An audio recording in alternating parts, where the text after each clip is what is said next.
only way any business can continue to grow in truth is by new business acquisition, by acquiring new customers. And the way to do that is to have a really clear strategy and structure. We're going to show you how I'm doing it and what customers we're bringing on. One of those customers is an absolute tank. If we start with Rupert SaaS, you shouldn't need many people involved in the sales process. And the go-to-market is just try and acquire a customer as cheaply as you can. If, you're invoicing up to £100, in our case, 180 on some cases, very small amount. So when it does work and you do get those people through the door, as long as your churn rate isn't high, you should hold those businesses for quite a long time. That's the SaaS model. Connect is very different because it's not only a service, but there's humans involved. So if I talk you through one of the campaigns we won last week, which I'm waiting for sign off, although they're getting us ready for us as a supplier, which is really exciting. We are going to be doing a one-off campaign, interacting with previous engagers and legacy engagers for one of the biggest tool manufacturers in the world. For those that have mentioned or shown buyer intent for either safety boots or heated jackets. And we are then going to actually respond to those comments over the previous year to say, hey, one of our dealers has got a deal on these at the moment. Click this link to find your local dealer. But obviously that's a huge amount of time. We've got to pull all the legacy data, do a load of analysis on that data, and then obviously produce that campaign. Now, in terms of go-to-market, in terms of our go-to-market to try and find those customers, it's an ABM campaign, so account-based marketing. Putting out content, reaching out to these brands, and actually on a person-to-person basis, try and get them over the line. Jump on calls, do proposals, pitch, get feedback, maybe pitch again, onboard them, sit down with their team, then put the campaign together. So there's a lot more involved from a profitability perspective. Both can be profitable, but it just means the numbers are different. You won't be as profitable as a Connect as you will on Rupert. SaaS is just impossible, but it can still be profitable as long as you're invoicing the amount that you should be doing. Well, our go-to-market at the moment is a lot of email marketing, which is actually producing results recently, which is fantastic actually. Email marketing strategy is as follows. We are working with the team at Go Live Data. They basically own their own data, okay? Rather than buying data from a data business and then going out and finding an email platform, they do it all in one. And they essentially do the whole entire campaign for you. And it works really, really well. And it's very much selling in, actually, Rupert SaaS. We're going out to those businesses who are using social for acquisition, and we're telling them about what Rupert does. At the moment, we're going out to 3 different lists. So we've got those that we know use paid ads, so using things like Google, using things like social media. There's also another list of people that we know are using things like Trustpilot, because they clearly understand the value of their brand being safeguarded, but also that people can feedback and they can see that, which is great.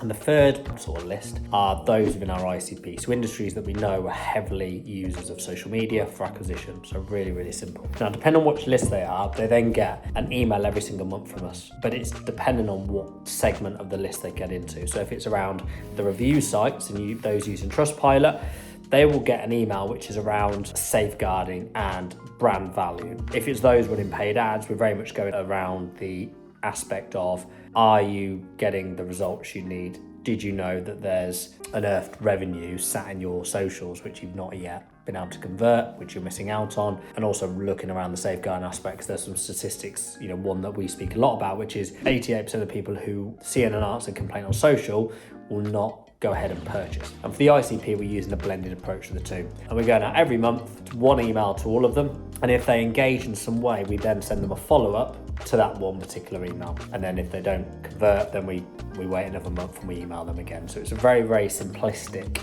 email campaign, and it's all about volume. We're sending out at the moment 350,000 a month, just under 80,000 a week. We've just finished month 1. We've had a few leads, but campaigns of this nature will just take time. We're not going out going sell.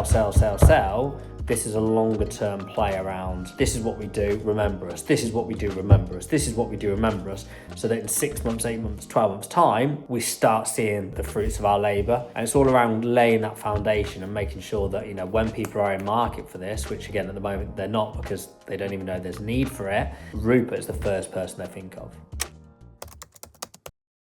One of the questions I get a lot when it comes to our own marketing is, are you using Facebook ads? Obviously, because that's our background, so it makes sense, right? You'd use Facebook. And the answer is we're not. And the reason for that is really down to cost. and also quality of lead. So when I tested this previously, we're running the ads, we're getting leads in. Leads are coming in at about, I think they're about 15, 20 quid a pop. And actually in some days even lower, but let's say with the average £15. The problem was the quality of those leads are really poor. They just weren't any good. Is it something we turn back on? Yes. Is it something we turn back on tomorrow? No. And especially now we're going after a different type of clientele when it comes to, these big multinationals, these big absolute tanks, is that in reality, are we going to find them on Facebook ads? Now you can, and actually one of the leads that we did get through from Facebook ads was Shark Ninja. I look at Shark Ninja. I look after Shark Home UK. I saw your ad. I thought it was interesting. Shark Ninja didn't actually do anything with us in the end. They wanted to use their current social scheduling tool, which didn't do what Rupert does, but anyway, yeah, we will absolutely turn it back on at some point. Just right now, when you look at what we do in the email side, it's just a lot more risk averse, and especially if we are, as I said, going after these larger companies, the reality is we're just not going to find them on Facebook ads. Yes, it can produce some revenue, but the other issue you've got is, unfortunately, is that a lot of time then goes into following up all these leads, and if they're no good, it is just a waste of initial revenue, but also then my time, and it's really striking that balance right.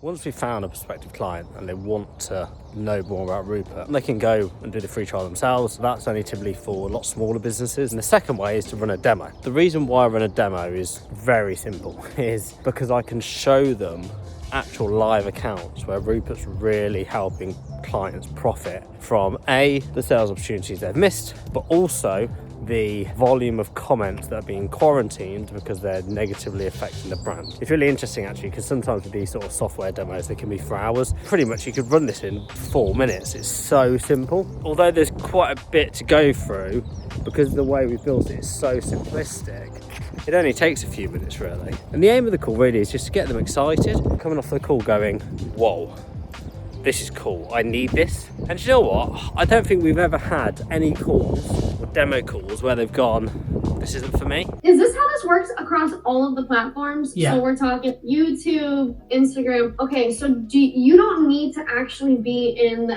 Instagram. I don't have to be in Instagram. Okay, now you're speaking my language. That's actually genius. We need more demo calls. It's like anything in sales, right? You need more.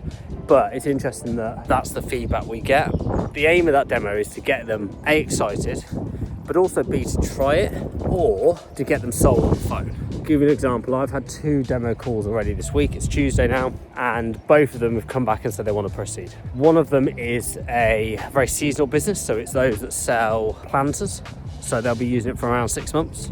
So they've agreed to do the whole 6 months, and I'm going to give them a small discount because they're paying it all up front. And then the other one is a medical firm that does things like Botox. I've got a follow-up call with them on Monday, but he has emailed me already today to say they want to proceed, which is great. So that's basically the objective of the demo call, is to get them sold, right? That's why we're on there. What is interesting is that although some people are absolutely loving the platform and they love it on the demo, you've then got to go and follow them up. If you don't book a meeting from a meeting, typically they go awry, and that's not on them, that's purely on me. If you come off that call and you don't have that next action booked in, they will just forget you, unfortunately. Wish that wasn't the case, but it is the case. Other things we are looking at to do more from the Connect side this year is do roundtables, get 10, 12, 15 people in a room of our ideal ICP. I've used this before, but let's say the Ritz, we're not going to because it costs too much, but like a really swanky restaurant where they really want to come and you just talk and chew the fat about, community management essentially. They're not stupid because they know that at some point you're going to go, hey, why don't we chat about your community management? But they sort of know that going into it. But obviously, say, look, should we take you all to McDonald's? They'll probably just say, I'm okay, because I'm not going to leave the office or spend an evening with you to go to McDonald's. If you say, look, we're going to go to the Ritz or the Savoy, they'll be like, I don't mind listening to a round table about and just chatting to other people. And actually, face to face, they do work really well, but getting the people there is the hard bit. And it's something I do want to do this year. It's just trying to find the time and the money and the resource to do it, because it takes time to actually recruit the people. If we would say to get 15 there, we'd probably need 20 people to say, oh, look, we'll definitely come, because you'll get, 5 or 6 the morning of, go, oh, I can't come because my son or daughter's ill. And those in the marketing world, especially sort of marketing directors, CMOs, they could get fed every day, twice a day for 4 years if they wanted to, and not pay for any food because they're so sought after. But it's making sure that they're not coming just for free food and they actually want to come meet you and meet other people and just so we really get that value from it.